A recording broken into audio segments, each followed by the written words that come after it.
계신 조원진 우리 공화당 대표님을 앞으로 모시겠습니다. 네, 매주 수요일 오후 5시에 유튜브로 만나뵙습니다. 아주 반가운 얼굴이십니다. 워싱턴, 백악관, 그리고 국무성, 국방성, 출입, 수석기자, 재미방님을 모시겠습니다.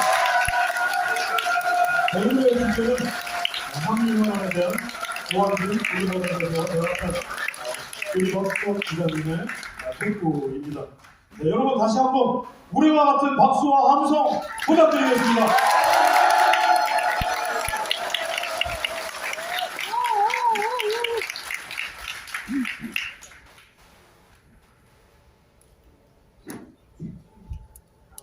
토크쇼 우리 카드 뉴스 그냥 해놓으세요.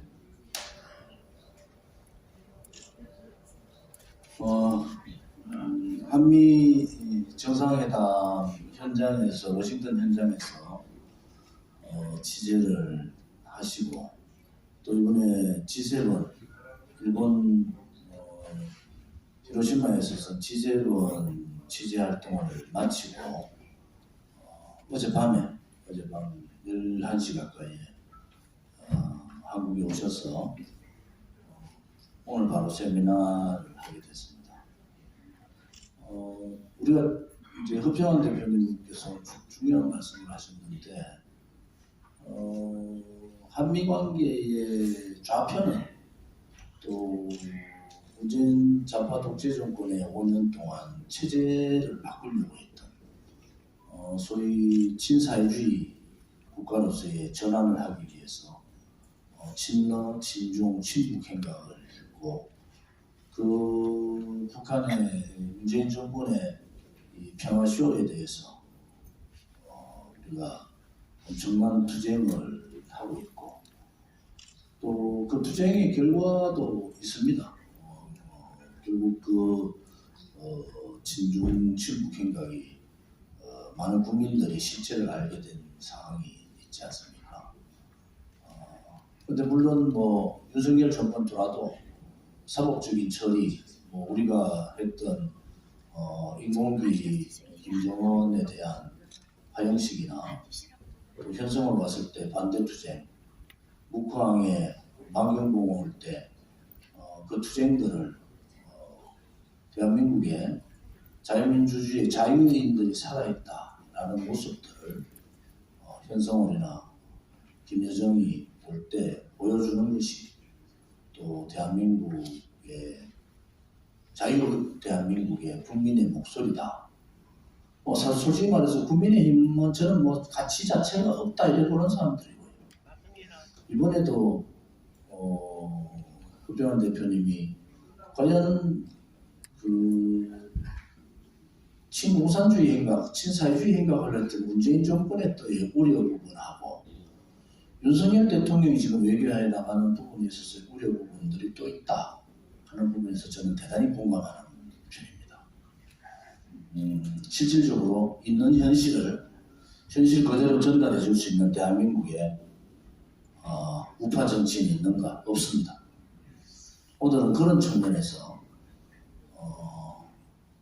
오른쪽에 있는 보수 언론들은 윤석열 정부의 외교 칭찬하기에 완전히 매몰되어 있고 왼쪽은 부풀려 가면서 끌어내리기에 매몰되어 있는데 우리 공화당 입장에서는 좀 더 현실적으로 우리가 한미동맹 강화를 요구했고 한미일 상륙 경제를 통해서 이 다자 방어체제 또 대중국 그 고립 정책 반중국 정책을 이제 연대를 해야 된다. 이것이 우리 공화당의 정책이지 않습니까? 우리 공화당은 창당 때부터 그런 기초를 가지고 시작을 했는데 그 기반은 기본적인 팩트, 사실에 기반해야 된다는 거예요. 사실. 여러분들 오늘 언론 방송에 듣지 못한 얘기들을 좀 할 겁니다. 사실에 기반된 얘기들을 해야 되지 않느냐. 특히 북한이 미사일을 매주 쏘고 또 7차 핵실험 준비를 끝낸 상태에 실질적인 핵 보유국인 북한의 문제를 함부로 다룰 수 있는가? 자와 우가 언론 또한 좌로 우로 나눠져서 심수봉대한다든지 혹은 그 국민들을 너무 희망에 부풀게 하는 그러한 잘못은 하고 있지 않는가라는 부분에 대해서 오늘 말씀을 좀 나눠볼 생각입니다. 백악관 출입을 우리 제리박께서 얼마나 하셨죠? 예, 정리수면 30년 됐네요.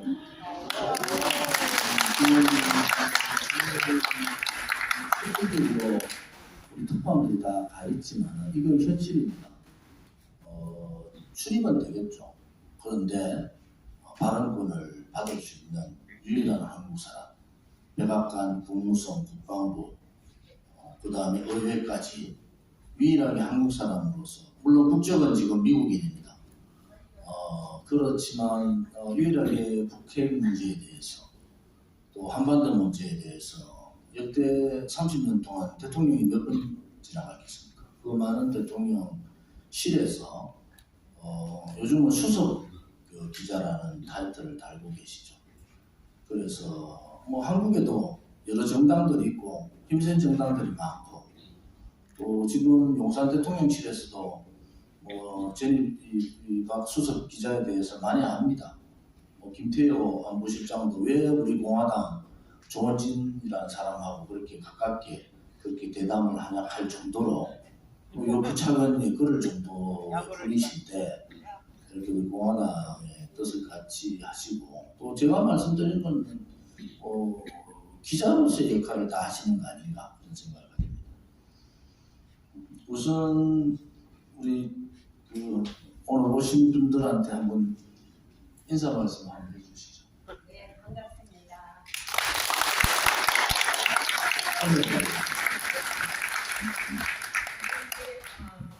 주로 조용히 이제 기자 생활을 했는데요.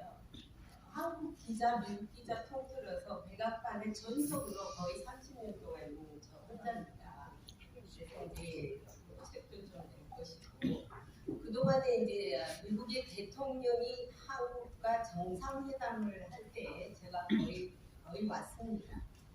그래서 이제 전에 트럼프 대통령 때도 와서 우리 좋은 대통령 만났고요. 작년에 또 바이든 대통령도 정상회담 때 와서 우리 또 좋은 대통령 했습니다. 그래서 이제 지금까지 제가 왜 하필이면 우리 공화당이냐, 우리 공화당이냐 많이 묻죠. So what? 영어로 말하면 so what? 그래서 어떻다는 거냐? 그 하나면 어떻고 둘이면 어떠느냐? 실적인 게 중요하지 않느냐고 제가 말하거든요. 지금도 많은 뉴욕을 하고 있는데 제가 생각이 같으면은요 하나는 둘이는 상관없습니다. 우리 공화당과 저희 생각은 너무나 똑같은 생각입니다.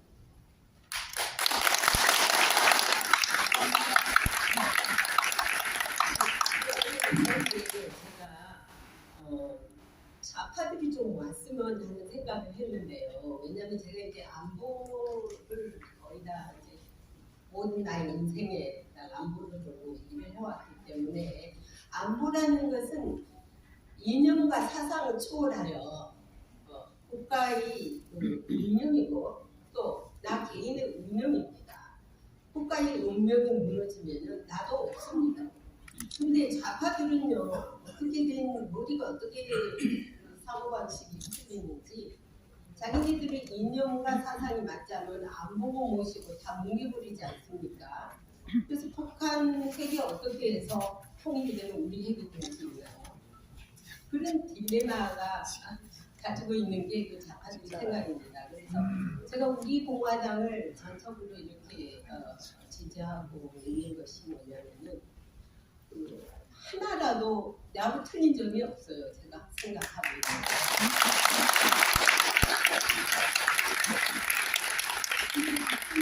대통령을 제가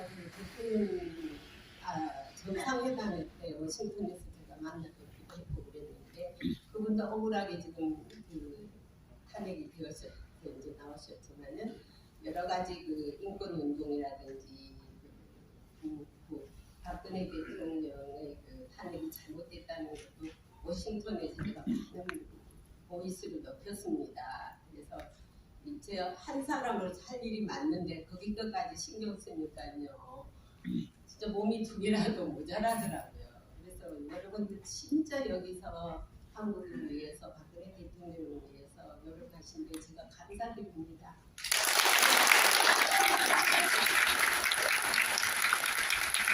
사실은 뭐 관계적으로 할 얘기는 아니지만은 대통령께서 외부 활동을 하시면은 우리 제니바 기자께서 CNA나 중국의 미국의 유력 그 언론 방송들하고 같이 대통령 가장 먼저 인터뷰를 했으면 좋겠다 요청을 했는데 유영아가 맡고 있으니까 되겠어요.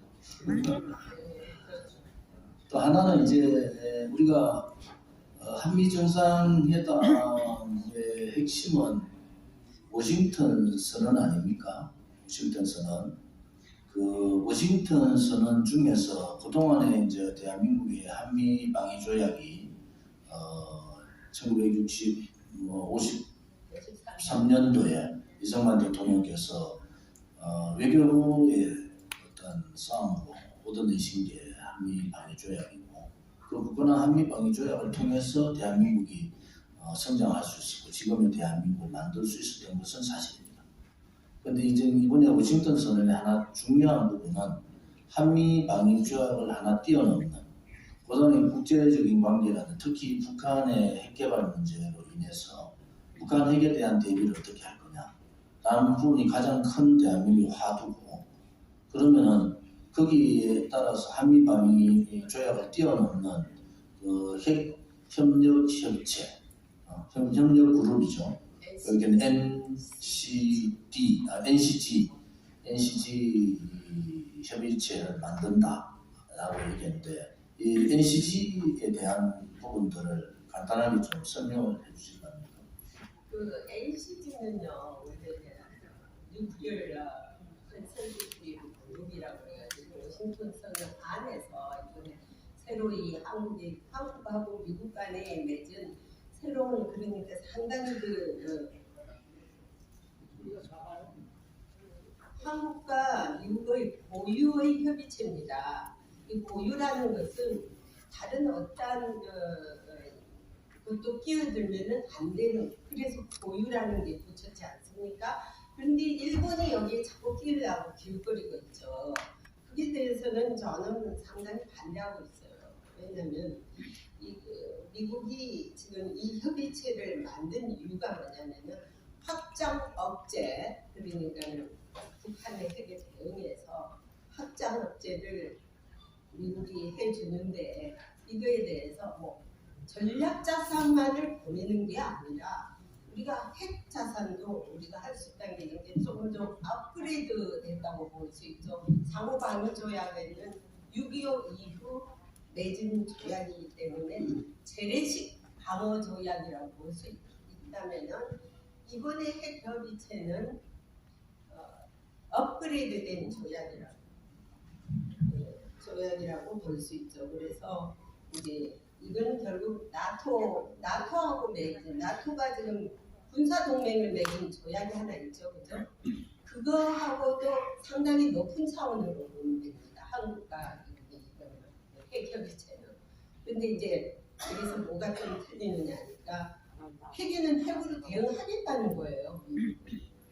그래서 이제 한국은 너무 저급해가지고 그러면은 이가 북한이 핵으로 공격해 왔을 때 자동 개입을 하느냐 안 하느냐 가지고 계속 물고 늘어지거든요.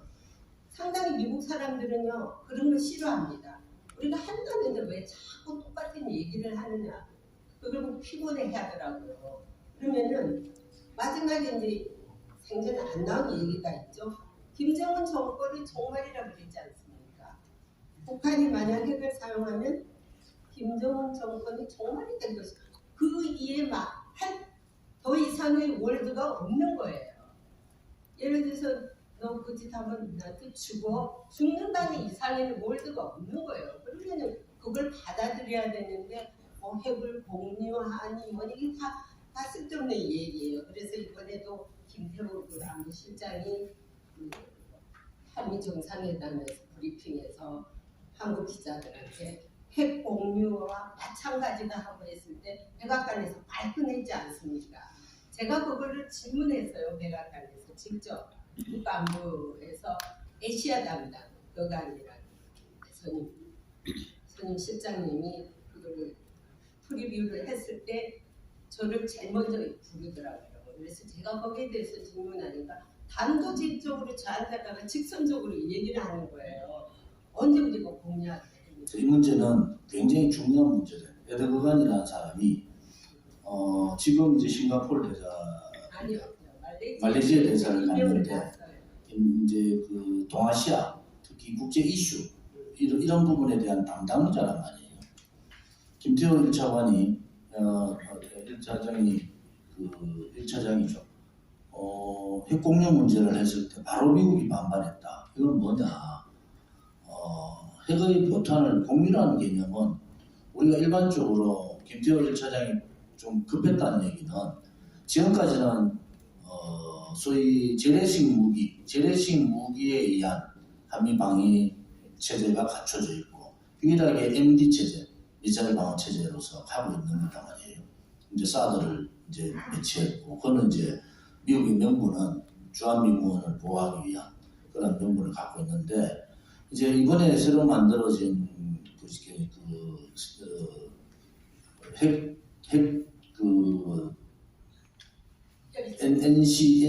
NCG 협의체, 이제 유럽 같은 경우는 NPD죠.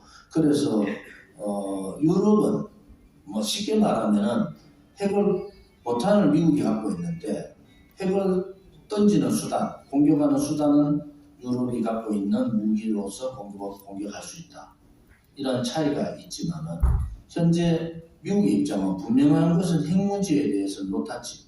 어느 나라도 핵의 사용권은 미국 대통령만 갖고 있다라는 것이 분명하게 얘기해 준 거예요. 그런데 이제 워싱턴 선언에서 한 단계 진보한 것은 맞습니다. 우리가 핵 잠수함이라든지 전략 핵 잔산들이 이제 수시로 한반도의 우리 영해에 수시로 들었다 나갔다 할 수 있는 그런 시스템이 갖춰져 있단 말이에요. 그것도 핵 잠수함이 한번 들어오는 순간에 북한은 그야말로 초토화되다시피 굉장히 공포에 떱니다. 자, 그 정도로 얘기를 했고, 또 바이든 대통령이 이제 소위 정권의 종말을 얘기했다는 것은 가장 강하게 북한에 대한 압박을 넣은 것은 사실이에요. 그런데 한미 정상회담이 끝나고 우리 NCG 협의그룹이 만들어지고 협의그룹 회의를 한 번도 하지도 않아요. 실무자 회의를. 고위급 회의가 아니고 실무자 회의. 한 번도 하지 않았는데 일본의 기시다 총리가 급하게 한국으로 왔다. 그건 뭐냐? 일본에도 미국과 방위 협의 가이드라인이라는 게 있어요. 한미일 방위 협의 가이드라인.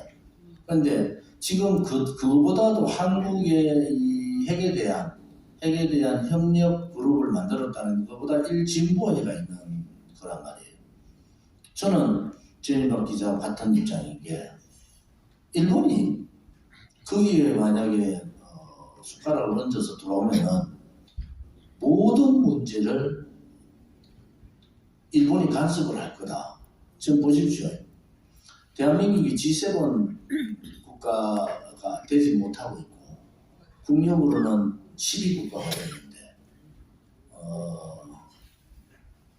지금 전임 대통령이 미국의 전임 대통령이 뭐라고 했습니까? 한국, 인도, 호주를 포함한 G10 국가로 이제 발돋움해야 된다. 누가 반대? 일본이 반대거든. 한국의 G8 국가로 들어가는데 반대하는 게 일본이에요. 두 번째는 이 이제 신냉전 시대가 들어오면서 한국을 빼고 고립화를 선보잖아요. 물론 그때 문재인 정권의 시대지만은 뭐냐 그러면 제일 코드 할 때 미국, 일본, 인도, 호주 이렇게 해서 코드를 만들면서 실질적으로 동북아에서의 가장 위태한 한국은 빼버렸어요. 방위체제를 만들면서. 다자 방위체제. 누가 그랬느냐? 일본이 그런 거라고요. 일본이 철저하게 한국을 배제하는, 미국과의 거리를 두게 하는 이러한 정책을 일본이 쓴 거란 말이에요. 그럼 J코드를 더가자. 이렇게 해서 저희 우리 공화당에서는 우리 공약에도 J코드 들어가야 된다 이렇게 얘기를 하는 것이, J코드가 어딥니까? 한국, 뉴질랜드, 그 다음에 필리핀 뭐 이렇게 대강 될 거예요. 그런데 이 코드 문제나 그 다음에 G8, G7에 나라를 추가하는 문제에 대해서 일본이 사사건건 반대를 했다. 그런데 그 반대를 하던 일본이 기시다 총리가 갑자기 워싱턴 선언을 하자마자 원래 7월 달에 G7 다 끝나고 난 다음에 7월 달이나 넘어서 방문을 해야 되고, 왜냐하면 한일 간에 정상회담 하고 난 다음에 한미 정상회담 하고 난 다음에 뭔가 조율해야 될 게 많단 말이에요, 서로 간에. 근데 갑자기 방문해서 이 문제 워싱턴 선언에 대한 얘기를 서로 간에 나눴어요. 윤석열 대통령이 뭘 잘못했느냐? 기본적인 틀을 잘못 알고 있다는 거예요. 거기에서 윤석열 대통령이 뭐라고 했느냐? 이 워싱턴 선언에 나왔던 그 소위 말하는 그 헬케비체 그룹에 일본도 들어올 수 있다고 얘기한 거예요. 발칵 뒤집어졌습니다.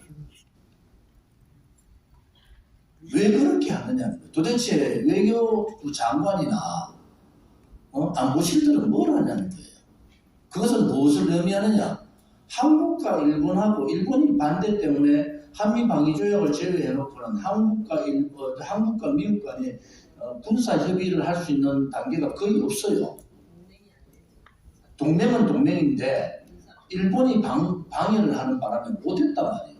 군사적인 방어. 그런데 갑자기 일본이 이 지금 핵협의체 그룹에 자기들이 숟가락 얹으러 들어왔는데, 윤석열 대통령이 물론 그 다음에 바로 취소했어요. 취소했는데 그럴 정도로 우리나라 외교가 문제가 심각하다. 그럼 뭘 의미하느냐? 한반도의 핵의 문제는 북한과 한국과 일본의 문제, 한국의 미국과의 문제지, 일본의 문제를 개입시키는 순간 이게 대단히 복잡하게 돌아간다고요. 이 문제가 동북아의 문제가 굉장히 복잡한 상황으로 가는데 이게 너무 단순하게 생각해버렸다. 그게 첫 번째고. 두 번째, 그래서 제니가 기자나 저나 똑같은 개념을 갖고 있는 게, 좀 더 이 핵협의체 그룹이 실무자 그룹을 통해서 혹은 정보 라인을 통해서 여러 가지 이 단계를 어느 정도 성숙되면은 그때 일본하고 지소미아가 이제 복귀하잖아요. 그러면은 이 미일 간에 있는 방위 체제 가이드라인하고 한국이 지금 가지고 있는 핵협의 그룹 문제하고를 잘 조율을 해서 서로 간에 협의할 수 있고 논의할 수 있는 건 되지만은 협의 그룹에 일본이 바로 숟가락 얹는 것은 대단히 한국으로 봐서는 위험한 얘기다. 이렇게 볼 수가 있는 거예요. 워싱턴 선언은 뭐 좌파에서 이런저런 얘기를 하지만은 굉장히 좌표를 잘 찍고 갔다. 그리고 신냉전 시대가 우리에 의해서 만들어진 게 아니잖아요. 러시아의 우크라이나 침공에 의해서 신냉전 시대가 만들어졌고, 신냉전 시대가 만들어지면서 발빠르게 윤석열 정부가 이 소위 자유우방국가, 미일, 그 다음에 우방 자유 G7, 또 한국, 이렇게 빨리 발빠르게 움직인 것은 대단히 잘하는 입장 아니냐, 그렇지 않습니까? 그래서 이번에도 G7에서도 이런 북한 핵 문제에 대해서 얘기가 나왔지 않습니까? 네, 맞습니다. 제가 오늘 이 자리에 와서 말씀드리는 것은, 제가 기자 생활을 하면서 현장에서 느끼고 보고 하는 실질적인 것이지 뭐 가상으로 한 말이 하나도 없고요. 만약에 저희 의견이 틀리더라도 여러분들의 생각과 조금 차이가 있다는 것이지 나쁜 틀리라는 것은 아니고요.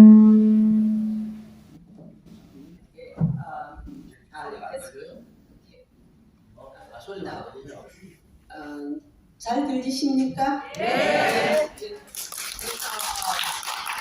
그래서 협의팀 마지막으로 제가 마무리할게요.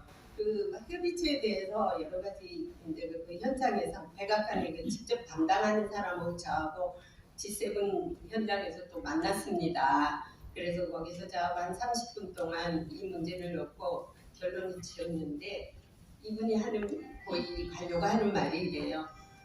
한국하고는 다른 것은 다 쉐어를 할 수 있지만은 핵만은 쉐어를 할 수 없는 게 핵만은 공유할 수 없다라고 단정을 짓더라고요. 그래서 이제 핵은 미국만이 컨트롤할 수 있는 것이지 이게는 그 이야기는 빼자 그런 소리죠.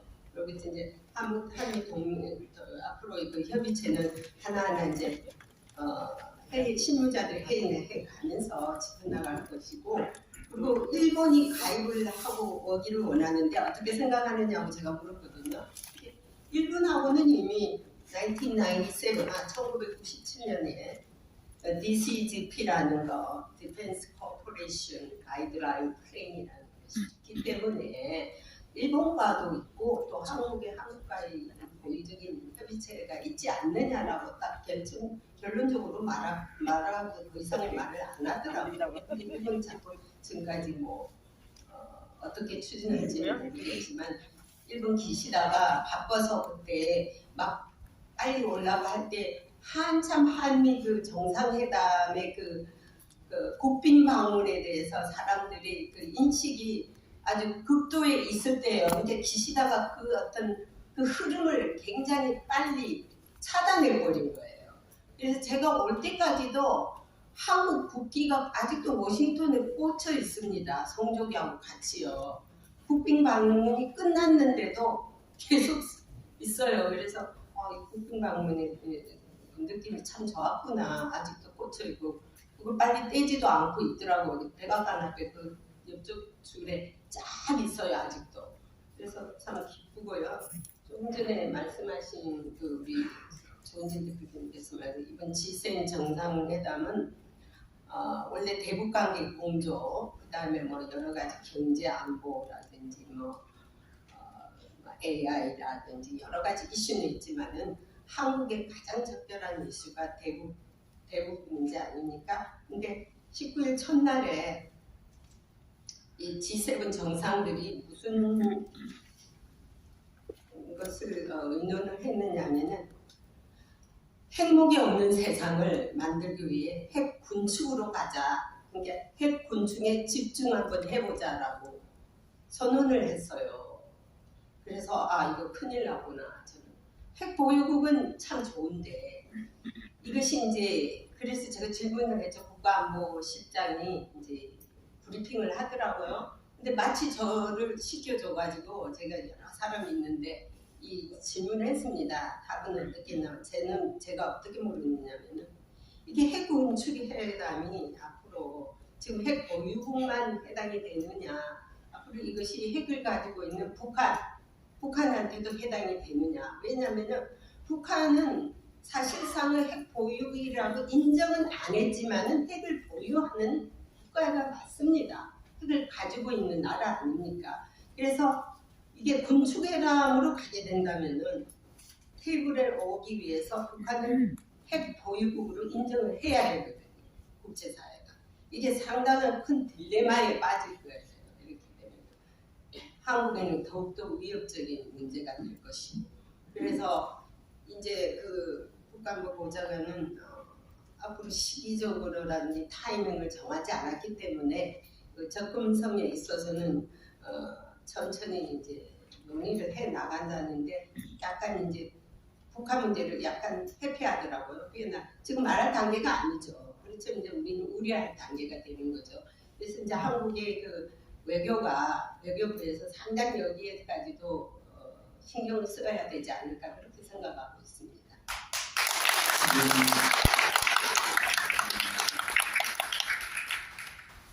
굉장히 중요한 문제입니다. 사실은. 그리고 3자 회담은요. 한미일 지금 워싱턴에 바이든이 이제 한국에서는 사실은 한미일 상륙 정상회담을 했다. 회담도 아니고 약식 회의 정도다. 저는 그래 보는 거고요. 실질적으로 한 20분 길게 잡아서 준비하는 것까지 한 30분 했다 하더라도 중요한 얘기를 나눌 수 있는 상황이 안 되기 때문에 바이든 대통령이 워싱턴으로 와라 우리 윤석열 대통령 지지자 총리를 그렇게 초청 형식을 취해서 그게 아마 9월달 정도 될 것 같은데. 예, 워싱턴에서 다시 보자라고 했거든요. 그런데 원래 이게 이제 제가 가지고 있는 프로그램을 보면 스케줄을 보면은 1시 30분에 열리기로 되었어요. 이게 이제 비공개인데 이미 끝났으니까 하는 말인데. 근데 1시 30분도 안 돼서 미리 연락해서 이게 이제 상당히 단축이 돼서 왜냐하면 이유가 있습니다. 우크라이나의 젤린스키 대통령이 갑자기 G7에 나타나지 않았습니까? 그러니까 바이든 대통령의 스케줄에 없던 것이 자꾸 밀리는 거예요. 바이든은 젤린스키는 꼭 만나야 되겠고 윤석열 대통령을 만난 지는 뭐 사실 따지고 뭐 몇 주밖에 안 됐지 않습니까? 지난달에. 그 다음에 기시다도 뭐 몇 개월 전에 만났고 이러니까 거기에 밀려가지고 우크라이나의 젤린스키를 만나야 되니까 그건 우리는 알지 않느냐. 삼국 공조 그러니까 새로운 수준으로 올라가자는 발전시키자는 거 외에는 없어요. 뭐 이미 아시다시피 대북 억제, 뭐 경제 안보, 또 한미 간 또는 3자 간의 그 인도 태평양 협력에서 서로 공조하자. 그다음에 이제 디테일한 거는 우리가 다시 워싱턴에서 이 삼국이 만나서 그때 가서 얘기하자라고 카드를 던져놨어요. 그게 아마 가을쯤 될 거예요. 제가 알기로는 10월달에 정확하게는 안 나오지만 말은 그렇게 하는 것 같더라고요. 그래서 이제 그때 가서 봐야 되겠고 그리고 이제 바이든 대통령이 이번 사실 G7도 참석을 하지 못할 상황이 있었어요. 왜냐하면 국내 문제가 부채 한도라는 거 아시죠? 나라가 빚을 엄청 져가 있습니다. 뎁 셀링이라고 해가지고 이 부채 한도에서 지금 공화당이 의회 상원이 아니라 하원 의장이 지금 물고 늘어지는 거예요. 이거를 어그리를 하지 않고 있는 거예요. 왜냐하면은 그러면은 우리 예산 깎으면 되지 않느냐. 예산에서 깎아가지고 중단하자니까 바이든은 노웨이 예산을 깎을 수 없다. 근데 그 예산이 깎는데 다른 대상이 아니라 재향군인의 제일 그 민감한 베테랑스 재향군인의 또는 그 시니어들, 헬스케어, 뭐 또 공무원들 이런 월급 버젯에서 깎자 그러니까 그냥 벌쩍 뛰는 거죠. 그래서 이제 이게 전충이 안 되니까 그럼 할 수 없다 이렇게 하니까 내일 얘기할래? 이렇게 했거든요. 그러면은 내일 얘기하자면은 모든 걸 취소를 해야 된다고요. 그러니까 그거는 안 되고 이제 발표를 어떻게 하느냐, 우리도 가느냐 안 가느냐 막 지금 고민하고 있는데 이제 이메일에 아시아 G7 회의는 간다. 그러나 오스트레일리아, 파푸 뉴기니아라든지 이런 데는 취소했다라고 하더라고요. 그러면은 왜 아시아는 가느냐? 기자들이 물었어요. 왜? 다 취소해야지 그러면 왜 일본은 가느냐? 그러니까 거기는 꼭 가야 된대. 왜냐하면 중국이 가장 즐거워할 거래. 여기까지 취소하면. 왜냐하면 중국은 그 동맹국 파트너 국가의 교류가 할수록 자기들이 불리하기 때문에 여기까지 가서 동맹국의 신뢰를 잃어버리면 안 되기 때문에 G7을 꼭 가야 된다. 그리고 중국의 그 비웃음과 야유를 그걸 타파하기 위해서라도 가야 된다는 말을 했습니다. 바이든 대통령이 그 가시방석에 앉아 있는 거죠. 지금 국내로 봐서는 케빈 메카시 하원 의장이 공화당이잖아요. 예산 문제를 들고 부채 한도에 대한 부분을 집중적으로 지금 바이든 정부가 공격하고 있는 상황입니다. 그 핵심은 우크라이나 전쟁에 지원을 줄여라. 대강 전쟁이 이제 마무리하는 상태 아니겠느냐 이래 보거든요. 우리가 좀 더 고민을 해야 되는 부분은 우크라이나 전쟁 오래 안 갑니다. 우크라이나 전쟁. 결국은 자유우방국가 미국, 그건 러시아는 사실은 우리가 의아하게 생각할 거예요. 러시아는 군이 왜 없지? 왜 용병들이 가서 저렇게 하는가? 사실은 그 국가로서의 여러 가지 위험성이 대단히 많고, 푸틴은 겉으로 나오지만은 실질적인 권력을 굉장히 많이 잃어버린 상태, 이런 상태고요. 그러면 미국 또한 어떤 상태냐? 미국이 뭐 달러를 마음대로 찍어내니까 기축통화 부분이 있으니까 살아남지. 대한민국이 미국까지 해놨으면 벌써 죽었죠. IMF가 일어나도 몇 번을 낚였죠. 그런데 미국은 아무튼 그런 상태예요. 그러니까 IRA라 해가지고 그 인플레이션 감축 법안, 또 반도체 보호법, 등등등 이런 것들이 대한민국의 이 반도체 부분이나 투자 부분에 있어서 굉장히 영향을 미치는 게 큽니다. 그런데 한편으로 봐서 미국은 또 중국하고 뒷손을 잡고 있어요. 이미 바이든이 중국하고 벌써 해빙의 길을 모색을 하고 있다. 그건 뭐냐? 결국은 미국이 바라는 것은 강대국으로서의 중국은 인정해 줄 수 있지만 G2로서는 못하겠다는 거예요. 중국이 굴기에서 G2로서의 미국과 싸우는 상대로서 크게 되면 미국은 가만히 있지 않는다. 이 문제가 핵심이에요. 그러니까 이제 반도체 보호 법안이나 IRA 법안은 중국을 죽이기 위한 법안이고, 거기에 중국 투자를 많이 했는 한국은 거기에 직격탄을 맞고 있는 게 사실이에요. 그러면 그러한 부분들을 이제 지금까지 얘기는 워싱턴 선언도 그렇고 G7도 좋아요. 윤석열 정부가 좌표를 문재인 정권의 친중 친북 행각에서 좌표를 한미동맹 강화, 한미연대, 자유우방국가의 반중 연대를 한 그 좌표는 맞다 이거지. 그 좌표만 맞으면 되느냐? 우리 실리는 뭐냐? 반도체 법안에 대해서 어떻게 진행되는가 우리는 두 눈을 뜨고 똑바로 쳐다봐야 된다. 이번에 미국 가서 워싱턴 선언에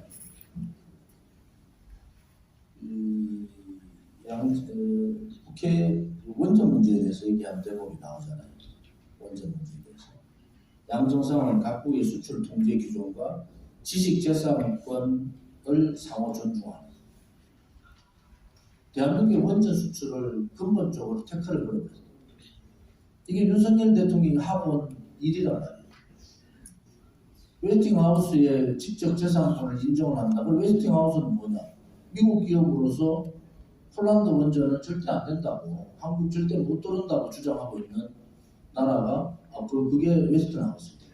그러면은 한국의 원전이, 우리가 그동안 제가 원전이 블루칩 사람이고, 대한민국의 UAE에 우리가 25조, 관리까지 25조, 이 원전 산업이 대한민국의 가장 장점이 큰데 웨스팅하우스의 기술 그거는 그런 걸 주지 않고는 이제 독자적으로 나가기 굉장히 힘들다. 이런 부분들이 실질적인 실리적으로 우리가 제대로 하고 있는가? 라는 부분에 대해서 저는 아니라고 보는 거예요. 아니라고 보는 사람. 그러면은 가치 동맹을 자꾸 얘기하지만은 우리 공화당이 얘기했던 가치 동맹에서 경제 동맹을 뛰어넘으라고 윤석열 대통령이 방미할 때, 정상회담 할 때 우리 공화당 발표 선언문을 보면 그래 나옵니다. 이번에 방미를 통해서 문재인 좌파 독재 정권이 친중 친북 행각을 벗어나서 가치 동맹으로서 한미 동맹의 가치 동맹으로 갈 뿐만 아니라 경제 동맹으로서 역할을 해야 된다고 분명히 우리는 보도 자료를 통해서 발표를 했어요. 명분은 잡았어요. 실리는 어떻게 할 거냐? 이제는 각자가 자국 이익주의로, 중국도 미국도 다 자국 이익주의에 이번에 신냉전을 통해서 공급망 문제가 생기고 세계에 블락이 딱 쳐졌잖아요. 그러니까 결국은 내 거는 우리나라는 우리나라가 먹고 사는 정책을 따라갈 수밖에 없는데, 외교안보적으로는 윤석열 정부가 제대로 제 방향을 잘 좌표를 잡았는데, 실질적으로 미국에 우리가 투자했던 한 300조 가까이 대기업들 다 투자했잖아요. 그리고 우리가 얻어온 게 뭐냐는 거예요. 원전 문제까지도 민간에서 또 웨스팅하우스가 우리 한국 정부 간에 한수원 간의 협상이 공식 테이블에 올라와서 이런 상황으로 정리를 해버리면은 민간에서 협상할 수 있는 공간이 없어져 버렸잖아요. 두 번째는 반도체 보호법에 때문에 한국의 반도체 문제가 급락하고 있는 상황. 그런데 배터리 쓰지 말라고 중국 배터리 하면 안 된다고 하고 미국은 벌써 중국하고 손잡고 배터리 공장 건설하고 있어요. 이런 부분을 우리가 제대로 캐치해야 된다는 거죠. 그냥 조중동 같이 좌파 언론들 같이 좌파는 이를 키워가지고 윤석열 정부 하는 건 다 나쁘다고 그러고 조중동 같이 이 경제 동맹으로서의 올라가는 게 아니라 미국 이기주의에 우리가 넘어가는 거 아니냐 하는 부분에 대해서 우려가 굉장히 많습니다. 사실 제가 우려를 많이 하는 부분 중에 하나가 그런 부분입니다. 아까 오해할 수 있는 부분이 있는데 핵군축 문제. 이 문제는 핵을 만약에 북한 핵을 군축 테이블에 올리면 핵은 북한은 전 세계가 핵 보유국으로 인정하는 겁니다. 대한민국은 북한을 핵 보유국으로 인정할 수가 없어요. 핵 보유국으로 인정한다는 것은 핵을 머리에 쥐고 살 수밖에 없는 상황이 되거든요. 그런데 우리가 예의주시해야 될 부분은 뭔가? 이번 G7 회의에서 핵군축 얘기가 나왔어요. 핵군축 얘기가.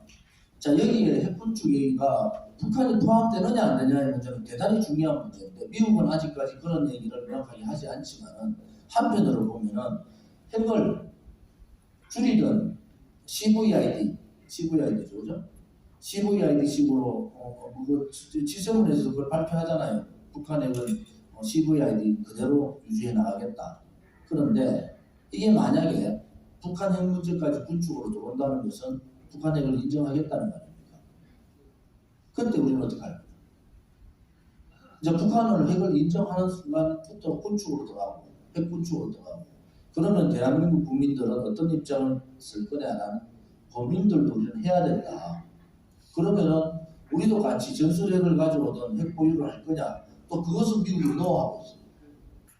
그러면 테이블에 북한 핵은 인정하고 이런 식으로 좌표는 설정해 놨는데 핵 문제까지도 끌려다니는 상황이 되면 그것은 오히려 우리가 저항해야 될 상황이다. 그런 부분들은 대단히 심각하다. 그런데 이게 지금 이제 논의가 G7 회의를 통해서 핵 군축 문제가 북한을 가리키지는 않았지만 이런 얘기가 나왔다는 것 자체가 굉장히 또 미국의 고위 관료들의 생각이 북한 핵을 없애든 줄이기 위해서라도 회의 테이블에 올려야 되는 거 아니냐. 그거하고 군축하고는 다르잖아요. 그래서 우리가 미국의 생각을 좀 더 냉철한 입장에서 좀 볼 필요가 있다. 특히 핵 문제는. 그래서 우리가 만약 오른쪽이 윤석열 정부가 보수 정권이라고 하니까 그래도 한미 동맹을 강화하고 일본하고 그렇게 죽창가 부르던 문재인 정권하고 다르게 일본하고 잘 하고 있지 않냐. 그건 맞죠.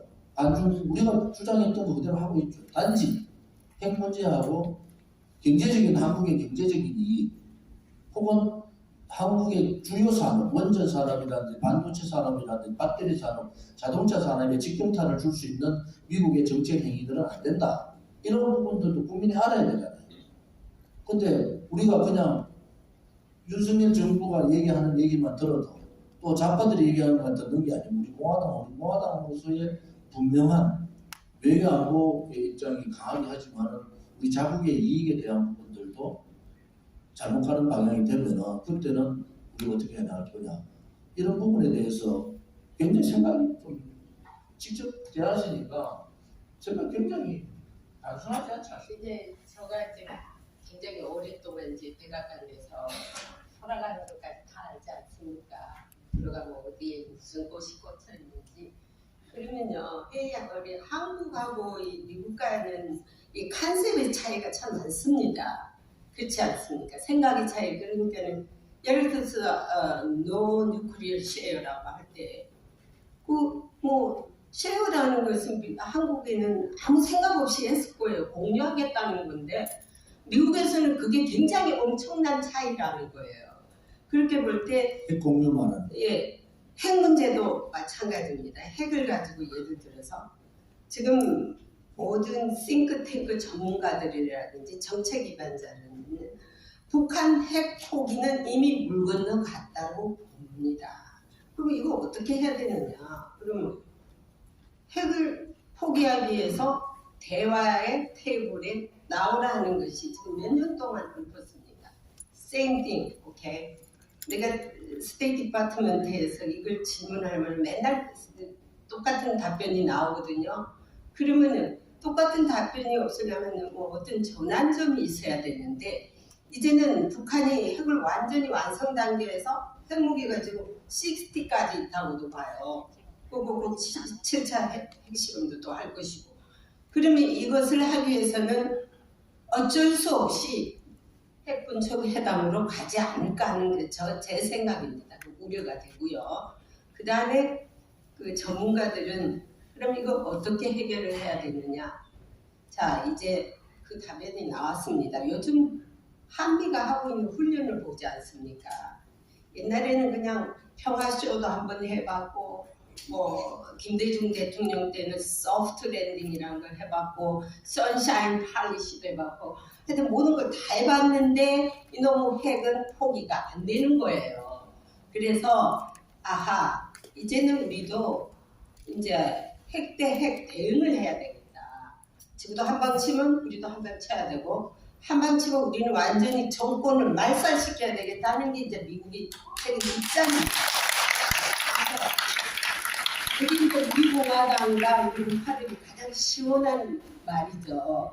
그런 것이 미국이 진작에 있어야 되는데 문재인 정부 5년 동안 그 허생세월의 평화쇼를 우리가 보느라고 얼마나 가슴이 그냥 답답했지 않습니까? 저도 막 굉장히 그 우라병이 날 정도였는데 그래서 이제 미국이 다시 생각해요. 자, 이제 전쟁을 칠 각오를 하자 이런 걸로 바뀌었습니다. 전쟁이 일어나면 안 되겠죠. 그리고 이제 이번에 G7 회담을 왜 히로시마에서 원폭 원산 미국이 히로시마에 투하해가지고 많은 14만 8천 명인가가 희생됐더라고요. 그 자료실에 가보니까요. 그거보다 더 많을 거예요. 그러면은 왜 히로시마를 기시다가 정했을까요? 그 이유는 두 가지입니다. 미국의 대통령을 딱 모셔다 놓고 봐라. 네가 우리 전쟁의 참상은 네가 원폭을 써가지고 우리는 피해자다. 전범자가 아니라는 걸 강조하기 위해서요. 원래는 일본이 전범자입니다. 예, 지금까지도 역사를 보면은 한국에서도 얼마나 하드 타임을 많이 줬지 않습니까? 그걸 언제 어떤 형태로든 그거를 모면하기 위해서 정상들한테 봐라 우리는 미국이 이렇게 핵으로 우리를 그간 거지. 그래서 이번에 그 기자들이 물었어요. 바이든 대통령 여기 가서 핵 투하한 거에 대해서 apologize 죄송하다고 할 거냐? No way. 안 했습니다. 왜냐면은 미국 기자들이 나한테 그러더라고. 왜 우리가 미안해해야 되느냐. 전쟁을 침범한 거는 일본이 먼저 했지 않느냐. 일본이 까불고 놀다가 우리가 보다 못해서 한 방 때린 것이지. 먼저 자기들이 전쟁을 일으킨 사람한테는 용서를 할 필요가 없다는 거예요. 그래서 이제 이것이 또 한번 북한의 김정은이 우리가 핵 전쟁은 절대 일어나서는 안 된다는 것이 뭐냐면은 백문이 불여 일견이라고 저도 말만 들었지 그 현장에 직접 가보니까 진짜 핵폭탄 참사가 볼 수가 없더라고요. 원폭 피해자들 기념관에 들어가 보면 저는 얼굴을 막고 다녔습니다. 이렇게 얼굴을 막고 그냥 보기가 싫어가지고 그래서 이제 위령제라든지 유령비라든지 이런 데서 이제 기시다가 저들은 이제 정상들을 모시고 다니면서 히로시마가 기시다 종이 고향이기도 한 지역구기도 하고요, 고향이기도 하는데 이번에 이제 저는 재밌는 것이 무슨 온 타운이 아니라 온 시리가 다 폴리스뿐이라는 거. 제가 이 폴리스가 어디서 우리 많이 하느냐니까는 일본은 전국 각지에서 4만 명을 동원을 시켰대요. 그 히로시마라는 조그마한 타운이더라고요. 거기 4만 명이 모였으니까 전부 보이는 건 폴리스밖에 안 보여요. 예, 그래서 그 한국에서 데모하면은 그 버스들 있잖아요. 버스들 나니까 다른 사람들이 전혀 가지도 없고 난 히로시마에 사람이 안 사나 이럴 정도였어요. 얼마나 괴로웠겠습니까? 나흘 동안. 그래도 이제 저희들은 이제 특별히 이렇게 이걸 달고 다니니까 항상 무사 통과를 하고 이제 했지만 우리 차량을 딱 보면 무사 통과 뭐든지 이제 우선적으로 하는데 제가 보면서 야, 그 히로시마 국민들은 굉장히 불편했겠다. 4만 몇천 명까지 데려가지고 또 데려가. 얼마 전에 아베 총리가 예, 테러로 사망하고 지다 총리도 테러를 당한 상태니까 네. 굉장히 위험하죠. 그리고 이제 북한 핵 문제도 핵 문제지만 인권 문제도 나왔거든요. 그러면 이제 한국도 솔직히 말하면은 한국의 그 북한에 지금 억류되어 있는 그 사람들 말을 해야 돼요. 왜냐면은 일본 아부다티브라 그래가지고 납치된 사람 문제를 꼭 어떤 회의에서든 언급을 하더라고요. 그리고 북한 핵 문제 테이블에서 왜 자기네들 일본 아부다티브 이슈가 나와야 됩니까? 그럼 좀 세퍼레이트 했으면 좋겠어요. 좀 분류를 해서 항상 핵 문제 이슈를 얘기하는데 일본 그 납치 문제가 나와가지고 항상 그 판을 깨버리거든요.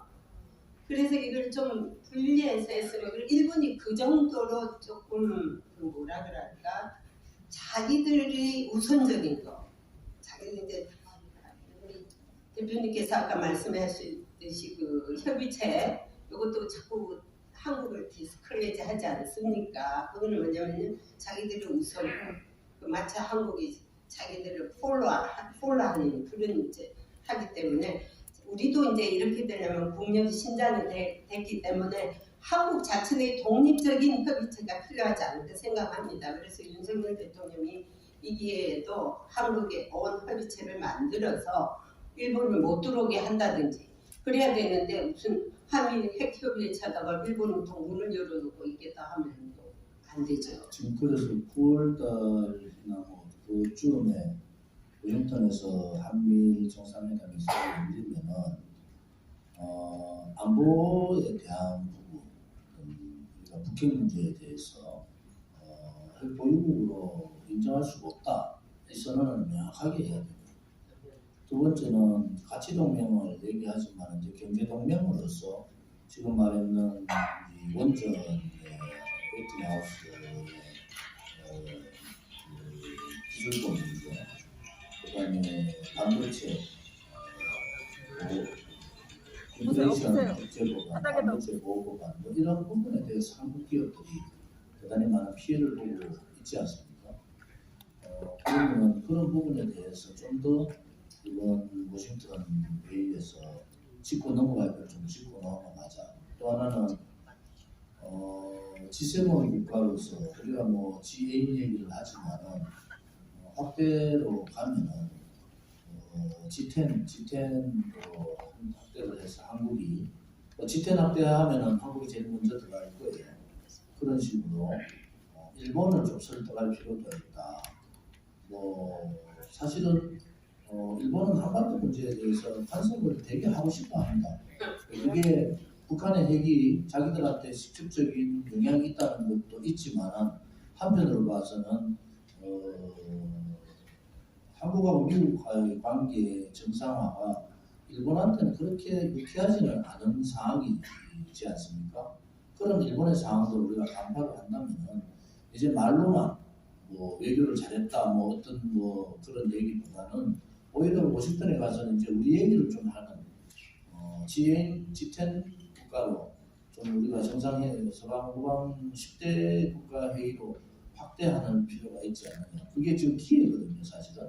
한미일 간의 관계도 그렇지만은 한편으로 보면은 지금의 신냉정 시대에서의 우방 국가들의 자유우파연대, 자유우방연대, 또 자유우방군사연대, 군사협의체라는 것이 굉장히 중요한 시점이니까 이 시기에 우리가 얻을 것을 좀 얻어야 되겠다. 우리의 발언권을 좀 높여야 되겠다.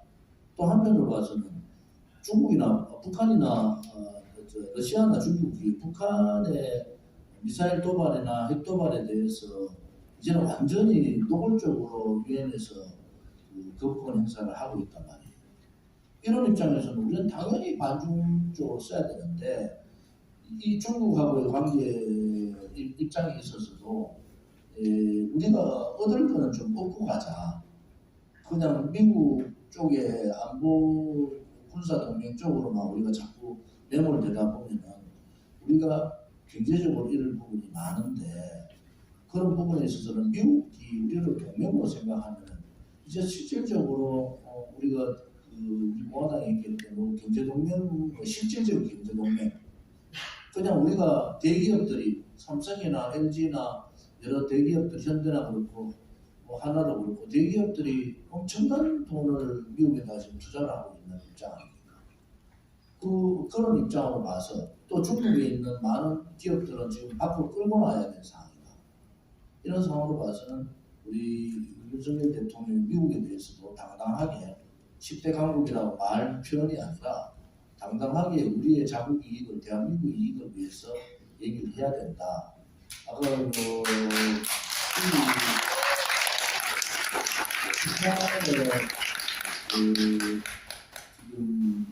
핵 보유 문제가 우리가 너무나 큰 문제 같지만은 이거는 시간이 흐르면은 그런 상황이 올 수밖에 없는 상황이 될 것 같아요. 지금 여러 가지 상황으로. 그래 됐을 때 우리는 전술핵 문제라든지 핵 개발 문제라든지 이런 부분들을 자연스럽게 제가 전술핵 핵 개발을 반대하고 있잖아요. 그런데 그건 무슨 뜻이냐? IAEA에서 우리가 할 수 있는 탈퇴를 했을 때 경제적이나 국가의 신뢰도나 영향을 우리가 감당이 불가합니다.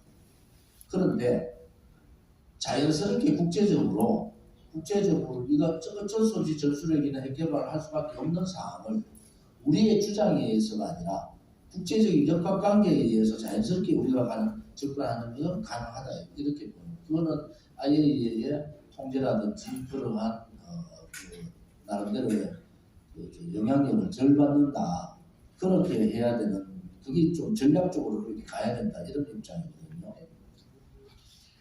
이번에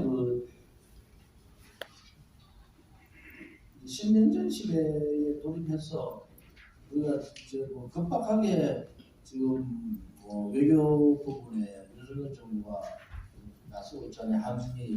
한일, 한미 정상, 그다음 G7 그리고 한중, 한독 이렇게 쭉 가고 있는데 우크라이나 전쟁에 대해서 미국의 생각은 어떻습니까?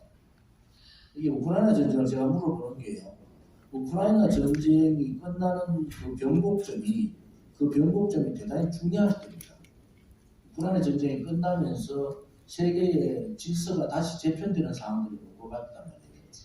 그런 부분들을 우리가 예의주시하고 고민을 해야 된다. 이런 입장에서 좀. 이제 상당히 잘 짚으셨는데요. 우크라이나 전쟁이 중이기 때문에 지금 한반도가 더 위험하고 있습니다.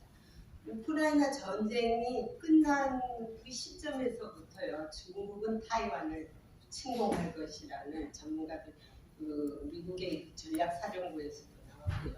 그러면은 중국은 절대 타이완을 포기하지 않습니다. 왜냐하면 그게 1년이든 2년 안에 반드시 전쟁이 일어날 것이라는 것이 80% 이상의 전문가들이 얘기해요. 그렇게 되면 어떻게 되느냐? 시진핑이가 전략적으로라도 북한을 이용할 겁니다.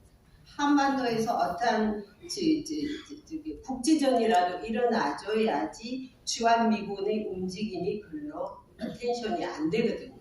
그걸 견제하기 위해서라도 북한에 신호를 보여서 북한의 국지전을 일으키게 할 것입니다. 그래서 더 위험해지지 않느냐 한반도가. 지금 우리가 우크라이나를 걱정하고 무기를 줘야지 할 때가 아닙니다. 당면 과제에 대해서 우리 한반도의 위협적인 걸 위해서 준비를 해야 될 시기에 그래서 이제 상당한 그 관계를 깊숙이 봐야 되고 또 중국이 경제적으로는 아주 미국을 필요로 하고 있어요. 왜냐하면 그 사람들은 정치는 공산당이면서 자본주의를 하고 있지 않습니까? 그래서 사실은 물밑으로는요, 저 패권 경쟁을 두 미중이 하고 있지만 물밑으로는 뭐 무역도 하고 있어요. 배터리 공장을 뭐 미국에다 갖다 놓고 자기네들은 할 일 다 하면서 한국 보고는 야 중국 배터리 쓰지 마라 하고 뭐 보조금도 카트하고 그거에 대해서는 상당히 저희도 불만입니다. 아니 미국이 자기들 다 하면서 왜 한국은 또 못하게 하느냐. IRA법을 적용을 해서 그 반도체라든지 그에 대해서 우리 외교부가 더욱더 신경을 써야 하지 않을까 생각을 해요. 하지만은 문재인 정권 때 보면은요 양다리를 거쳤죠. 중국은 경제를 위해서, 그 다음에 미국은 안보를 위해서. 근데 바이든 정권이 들어서면서 노웨이 호세 이게 아니다 이거죠.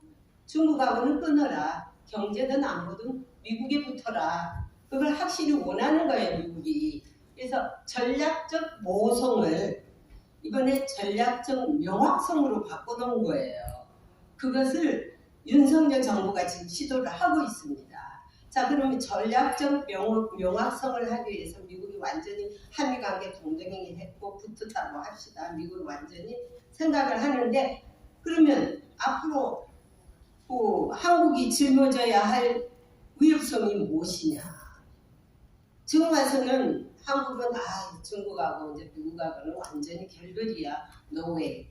더 가까워질 수도 있다는 것에 중점을 둬야 됩니다. 그것이 뭐냐면은 경쟁을 하되 분쟁은 하지 않겠다고 했거든요. 전쟁을 하지 않겠다는 겁니다. 미국은 전쟁을 싫어해요. 솔직히 말해서.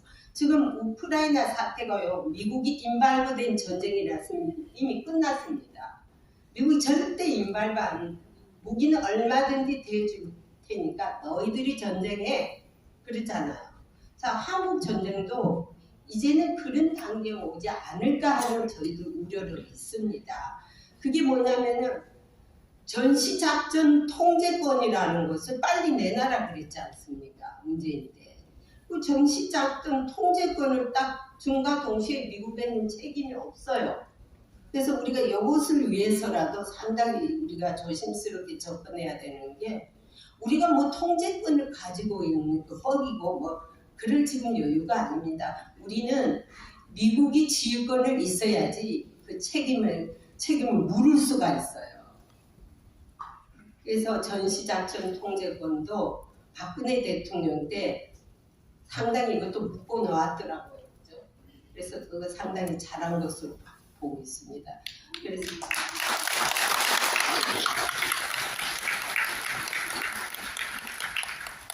지금 대만 문제가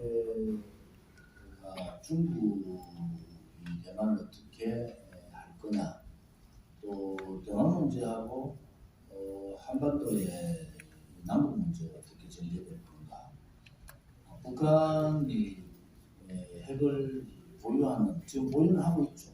그걸 국제적으로 인정할 때 군축회담을 통해서 할 때 한국의 위치는 어떻게 가져갈 거냐. 제가 대만 전문가들하고 좀 얘기를 해봤더니 대만이 며칠 버틸 수 있느냐는 얘기를 하더라고요. 대만이. 여러분들이 생각할 때 대만이 중국이 들어오면은 한국과 같이 저항을, 그렇게 강력한 저항을 할까요? 대만의 정당에 제1정당은 이미 저쪽에 북경하고 왔다 갔다 하고 있잖아요. 결국은 대만은 자국이 있는 이익으로 돌아가잖아요. 결국은 대만은 자기들이 봤을 때 홍콩과 같은 그러한 입장을 견지하지 않겠느냐. 그래 되면은 엄청난 대만 기업인들, 대만 일반 사람들은 대륙에 대한 꿈들이 있고 대륙에 가서 장사할 분들이 여러 가지 있는데 미국이 그걸 통제할 수 있느냐. 대만 정부가들 얘기는 3일을 못 버틴다는 거예요. 중국이 침략하면. 그러면은 이제 결국은 미국이 어떤 입장을 가져갈 거냐. 또 거기에서 대만이 그런 상황으로 갈 경우에 뭐 대만은 여러분들 중국과 대만은 자기들끼리 같은 말을 쓰는 나라고 같은 민족이라고 보는 생각, 민족은 다르지만 또 워낙 많은 민족이 있지만 근데 전문가들 생각은 굉장히 소름 끼치는 얘기를 한단 말이에요. 그래도 그런 면에 있어서 쉽게 우리 대한민국하고 대만을 같이 인식을 같이 보면 큰일 납니다. 우리는 만약에 통일되면은 모든 통일 지구를 우리나라가 해야 되고 북한의 지금 그 경제 상황들이 30년, 40년, 50년 가서도 우리가 감당할 수 없는 상황으로 전개되고 또 한편으로 보면 이게 자유민주주의 통일을 해도 그런 상황인데 이게 사회주의 통일이 되면 나라 망한다 이런 긴박감이 있잖아요. 그런데 대만은 그렇지 않아요. 그래서 이런 대만 문제를 한반도 우리 한국의 인식대로 북한 이꼬로 중국이고 한국 이꼬로 대만이다 이런 인식으로 가면은 굉장히 인식에 오류가 생길 수가 있다. 그래서 우리가 대만 문제를 보는 시각도 굉장히 예의주시해야 된다. 그래서 지금 미국의 많은 사람들은 중국이 대만을 침공한다 이렇게 보는 거예요.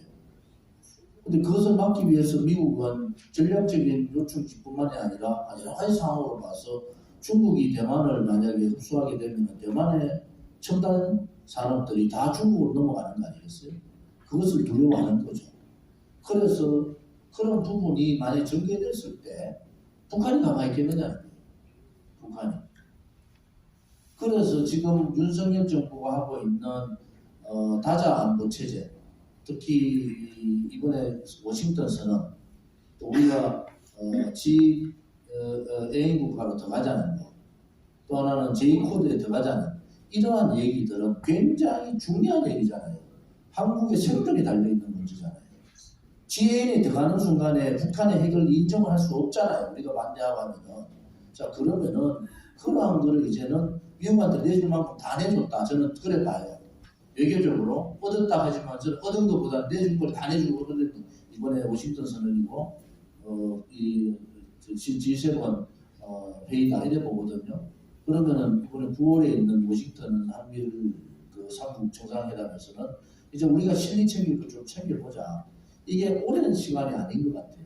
그래서 우리는 대만 설마 70년간 저랬던 대만이 중국이 그래 할 수 있느냐? 중국은 돌파구가 없습니다. 지금. 쉽게 말하면. 그래서 중국의 국내 정치에 용도 있지만은 중국이 여러 가지 상황으로 돌파를 하지 왜 미국이요? 반도체뿐만 아니라 다 묶어버렸어요.